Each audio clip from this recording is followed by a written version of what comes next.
Welcome back to another episode of Great Lakes Post live stream. I'm Casey Campbell. Thank you for tuning in. We have a very special guest today. Let's see who it is. It's Michael Self from the Arca Menard series, the driver of the number 25 Sinclair Toyota for Venturini Motorsports, as they, of course, head to Talladega this weekend. Hello, Michael. Casey, how's it going? It is going. Well, after 4 months of no racing since Phoenix, we're back racing again as we head to Talladega. One of your favorite tracks. You won earlier this year on Daytona. But what's it like to be back, and what's it like to go back to a track like Talladega? Yeah, it's exciting.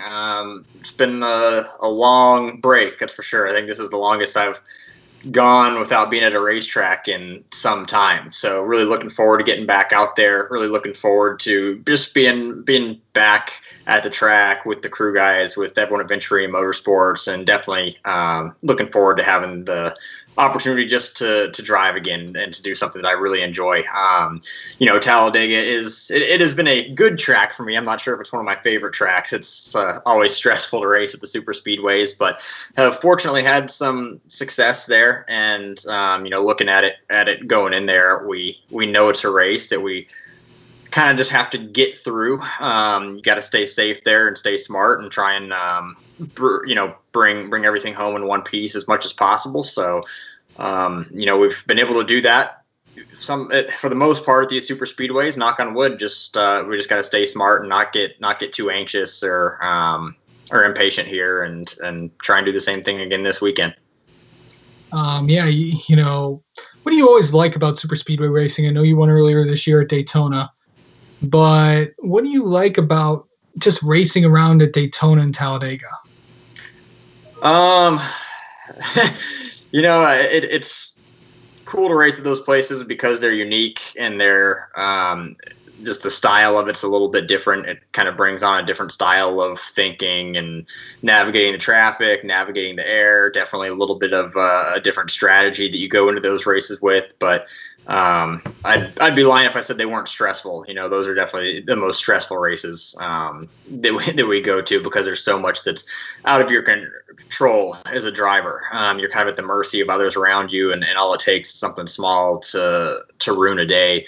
So that's kind of always, at least in the back of my head, at those places. But when you go there, Venturini Motorsports has a pretty good track record on the super speedways. My crew chief Kevin Reed has won Daytona 4 times. Talladega is just one that's kind of eluded us. So we go to these places knowing that we've got good cars, we've got a good program. We just got to figure out how we're gonna finish one of these off at Talladega and get Venturini that first win there. All right. Coming up, we'll talk about what it's like to have a driver and a sponsor. As you can see, the dinosaur on his head. We'll explain that when we come back. You're watching Great Lakes Post live stream.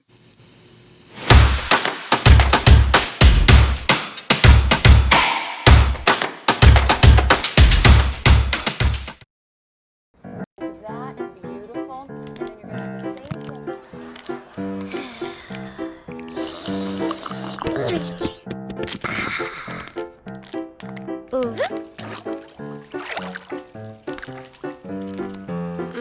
Is your money not sure what to do with itself?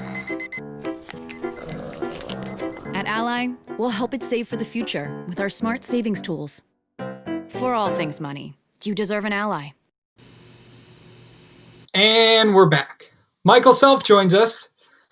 So Michael, before the break, we talked about, your sponsor Sinclair, as many people recognize, and, it's been as older generations, people remember the Sinclair gas stations and the dinosaurs, and one of the most recognizable brands as, people growing up. Well, what's that like to be partnered with a brand like that? It's been pretty awesome.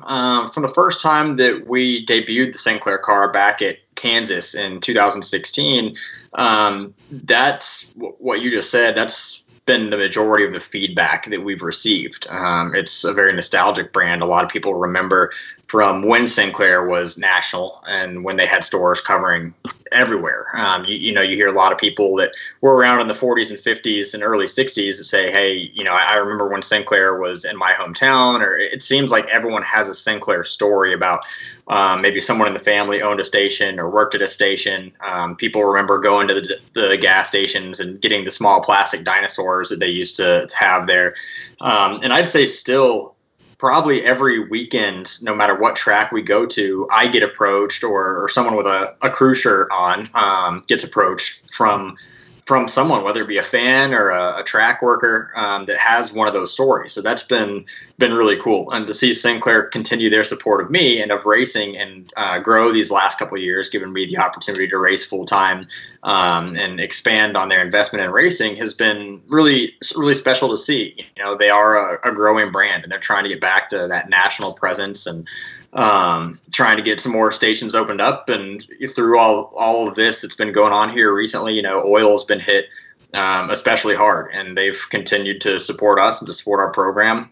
They've continued to keep a lot of people employed as essential workers, and so definitely my hat's off to them. It's just incredible to have such a strong, a powerful partner like that's willing to do that and willing to stay on board through everything, and one that's just so committed. It's really special. I'm very, very fortunate to have Sinclair on board. Venturini Motorsports, you came there, I think, in 2015, 2016. What was it like to race with that team? The could essentially, not to brag, but the premier team of the ARCA Menard Series. Well, so to correct you a little bit, my first races back in ARCA when I ran in 2016 at Kansas, that was with MDM Motorsports. Cool. Then the next year in 2017, I kind of ran a split schedule with a handful of races with MDM and a handful of races with Mason Mitchell Motorsports. And Kevin Reed was over at Mason's at the time, and Kevin and I really, really developed a strong relationship. And the next year, 2018, is when he made the switch over to Venturini Motorsports, and really, really prodded me along to come with him. I've known Billy for a long time, had the chance to work with them back, 2014 a little bit, kind of when I first dabbled in ARCA, and always have had a ton of respect for the Venturini family and their program. And so when the opportunity came up for me to go over there with Kevin, that was, sorry, got a call coming in. You're good. It was good. It was good for me to find a place where I could fit in. And then another cool thing that kind of paired along with that was the Venturini family has actually a little bit of a history with Sinclair.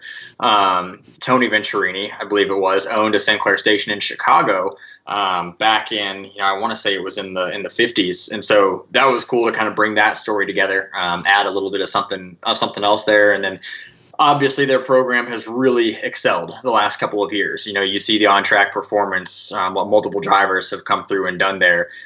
There's not a weekend that we go to the track right now where we would question the equipment or question the notes that we have, because you've just got such an established group of guys and just so many resources there.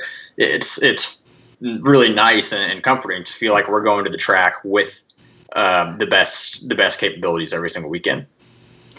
Yeah, I know you wanted that ARCA championship last year. You and Christian Eckes were battling that out. Is this the year that you get it done, you think? I hope so.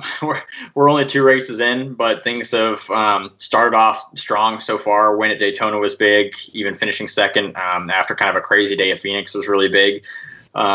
It's so early. We've just got to continue doing our job for the next couple races and kind of go with the hand that we're dealt here. We know we're going to Talladega this weekend, and we know we're going to Pocono the next weekend. We know Kansas and Kentucky are now on the schedule, but there's still a lot that's up in the air. So as of right now, I don't think the big picture is something that I'm really honing in on. Obviously, yes, I think we're very capable of going and winning the championship. I think Kevin and I work really well together. I think we've got a lot of good chemistry. I've got all the confidence in the world in the cars that are coming to the track, but we've just got to figure out where and when we're going to race and start getting a couple of these races under our belt and get the momentum back, and then start focusing on that a little bit more. I wouldn't be remiss if I didn't ask about Kentucky being on the schedule. That was just announced today. We just talked about it before the show started. your reaction to Kentucky being replaced by, Charlotte being replaced by Kentucky. Yeah, so it was disappointing for me to lose Charlotte. That's a race that I always have circled. It's one that's kind of eluded me. Last year, dominated the race, led 85 laps or whatever it was. We had a little bit of a mechanical issue along with a mistake made by me, and that we still got a top 5 finish there, but didn't come away with the win. Charlotte is a really fun track, and it's a very tough track. It's very technical in terms of the intermediates. It's probably the most difficult track that we go to, but I love it for that reason. I have a lot of fun racing at Charlotte, and it's just one that I want to conquer and one that I really had circled on my list this year that I was looking forward to getting back to. So definitely disappointed to lose that one. But Kentucky's a great track. I raced the Xfinity car back there in 2015 after they had just repaved it. It was also a very technical track, very slick, kind of tough to get a balance on. And, it's cool to see ARCA going back somewhere. They haven't raced in a little while. It'll be kind of something that's fresh, I think, for whoever races there, unless you've got some of the Xfinity or truck guys that have run there more consistently. There's not going to be people with a whole lot of experience there. It'll be something that's kind of new for us. So we'll go in and it'll be something new. Obviously, Venturini guys have raced there a bunch. They've got a big notebook for Kentucky. Do my job and watch some video and take as many notes as I can to be prepared for it. All right. Coming up, we'll talk about some things that you may not know about Michael Self. We'll be right back.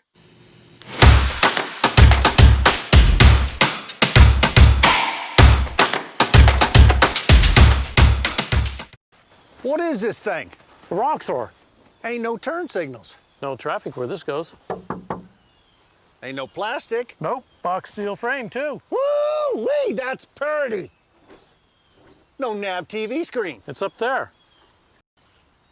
Ain't got no license plate. Ain't street legal. That's the best part. If you're looking for unmatched capability and industrial strength durability, it all starts here for under 16 grand.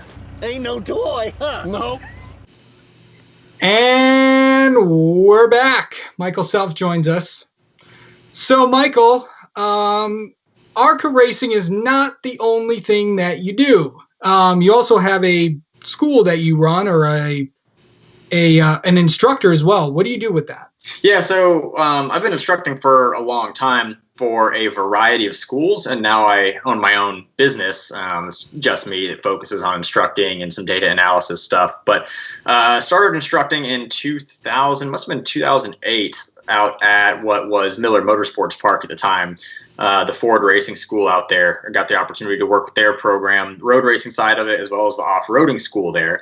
And from there, I actually was fortunate enough to branch out and work as an ambassador for a bunch of different brands through them. I got to work with Michelin, BF Goodrich, Ford, a lot of different partners that were with the school. And I really enjoyed doing that. I always really liked sharing my passion of driving and my passion of racing with other people, especially people that have never really had the opportunity to. And I was pretty fortunate as an instructor to have success there at the schools and to kind of get some interest from other people in the professional racing world.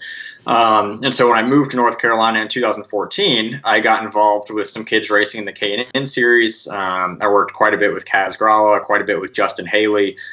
A number of young guys. I worked with Rico Abreu a little bit when he was coming through, and then kind of transferred over to really focusing on the road course side. So I stay primarily to the Trans Am series now. I work with the Mike Cope racing team, and basically the majority of the drivers that come through his program. And through that, we have a lot of the Toyota guys come through. So I've worked with Christopher Bell quite a bit, Brandon Jones a whole bunch, Harrison Burton, Matt Tiff, Tyler Reddick, a lot of guys that have come through the Mike Cope racing stable, and have been fortunate to race with some of the guys that are stars in the Xfinity and Cup series now, and continue to do so. Actually, the next 2 days I'm headed up to VIR for a test up there with, again, some of the Toyota guys, and teaching in that series and working with those guys is something that's a lot of fun for me. It's a good way for me to keep my mind on road racing, something that I'm really passionate about, kind of keep fresh and relevant on that, and to really enjoy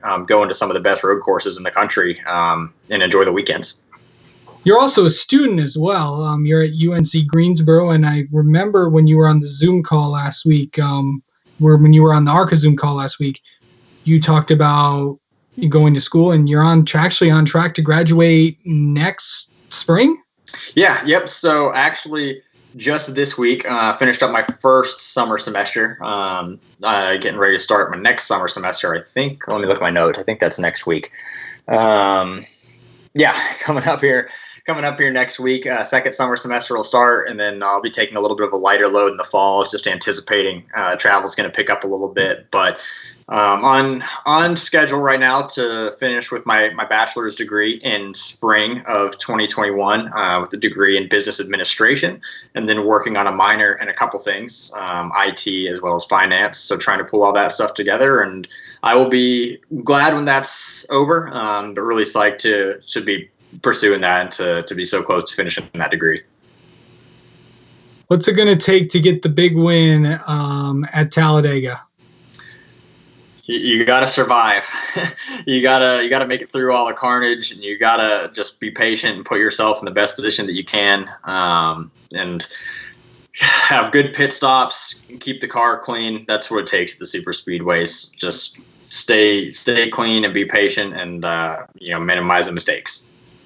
Right. Michael, thank you so much for coming on, and we wish you luck at Talladega. And of course, you can watch the ARCA Menard Series race at 1 p.m. on Saturday on FS1. Michael, thanks again for coming on, and good luck on Saturday. Thanks, guys. I appreciate it. Thank you guys for having me, and hopefully everyone tunes in. And I would like to thank all of you for tuning into our Great Lakes Post live stream. I'm Casey Campbell. We'll see you next time.